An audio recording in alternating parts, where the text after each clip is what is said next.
അഴിമതി ആരോപണങ്ങളെ തുടർന്ന് പെറു പ്രസിഡന്റ് ജോസ് ജെറിയെ പാർലമെന്റ് ഇംപീച്ച് ചെയ്തു. 2016 ശേഷം പുറത്താക്കപ്പെടുന്ന മൂന്നാമത്തെ നേതാവാണ് അദ്ദേഹം. ജപ്പാനുമായി $36 ബില്യൺ നിക്ഷേപ കരാറിൽ ഒപ്പിട്ടതായി പ്രസിഡന്റ് ഡൊണാൾഡ് ട്രംപ് പ്രഖ്യാപിച്ചു. വിവിധ മേഖലകളിലെ തന്ത്രപരമായ നിക്ഷേപങ്ങൾക്കും ഇറക്കുമതി നികുതികൾ കുറയ്ക്കുന്നതിനും ഈ കരാർ ലക്ഷ്യമിടുന്നു.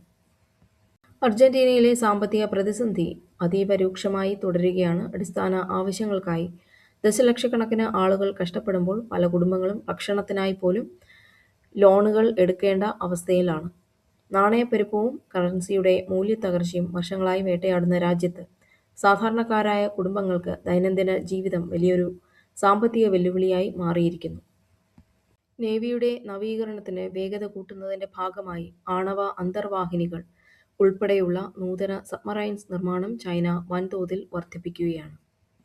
ന്യൂഡൽഹിയിൽ നടക്കുന്ന ഇന്ത്യ AI ഇംപാക്ട് സമ്മിറ്റിൽ നിന്ന് ഗൽഗോട്ടിയാസ് സർവകലാശാലയെ പുറത്താക്കി. ചൈനീസ് നിർമ്മിത റോബോട്ടിക് നായയെ സ്വന്തം സൃഷ്ടിയാണെന്ന് അവകാശപ്പെട്ടതിനെ തുടർന്നാണ് നടപടി.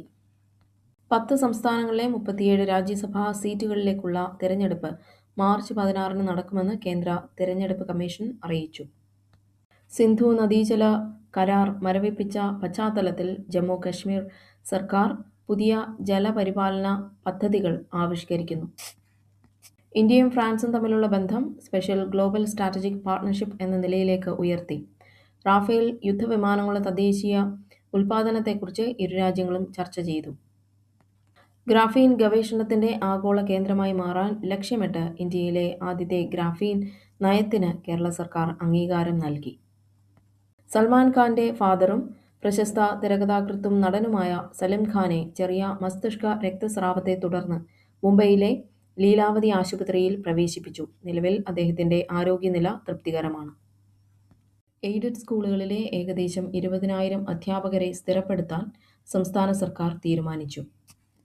സംസ്ഥാനത്തെ ബാറുകളുടെയും ബിയർ പാർലറുകളുടെയും സമയം അർദ്ധരാത്രി വരെ നീട്ടി ഉത്തരവായി.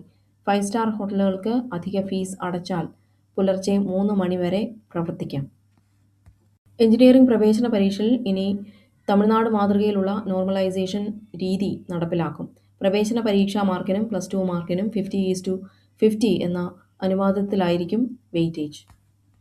ശബരിമലയിലെ സ്വർണവുമായി ബന്ധപ്പെട്ട ക്രമക്കേട് കേസിൽ തന്ത്രി കണ്ഠര് രാജീവർക്ക് കൊല്ലം വിജിലൻസ് കോടതി ജാമ്യം അനുവദിച്ചു. സർക്കാർ നടപ്പിലാക്കാനിരുന്ന നവകേരള സിറ്റിസൺസ് സർവേ ഹൈക്കോടതി റദ്ദാക്കി. രാഷ്ട്രീയ താൽപര്യങ്ങൾ ഉണ്ടെന്ന് ചൂണ്ടിക്കാട്ടിയാണ് കോടതി നടപടി. നിയമസഭാ തിരഞ്ഞെടുപ്പിനുള്ള 35 മണ്ഡലങ്ങളിലെ സാധ്യതാ പട്ടിക BJP തയ്യാറാക്കി. രാജീവ് ചന്ദ്രശേഖർ നേമത്തും വി മുരളീധരൻ കഴക്കൂട്ടത്തും മത്സരിച്ചേക്കും. കോഴിക്കോട്ടെ ജയലക്ഷ്മി സിൽക്സിൽ വൻ തീപിടുത്തം ഉണ്ടായി. ലക്ഷക്കണക്കിന് രൂപയുടെ നാശനഷ്ടങ്ങൾ സംഭവിച്ചതായാണ് റിപ്പോർട്ട്. സേവ് ബോക്സ് ആപ്പ് തട്ടിപ്പുമായി ബന്ധപ്പെട്ട് നടൻ ജയസൂര്യയുടെ 39 ലക്ഷം രൂപയുടെ സ്വത്തുവകകൾ എൻഫോഴ്സ്മെന്റ് ഡയറക്ടറേറ്റ് മരവിപ്പിച്ചു. ഉയർന്ന UV ഇൻഡെക്സ് കാരണം മൂന്നാർ ഉൾപ്പെടെയുള്ള 7 ജില്ലകളിൽ യെല്ലോ അലർട്ട് പ്രഖ്യാപിച്ചു.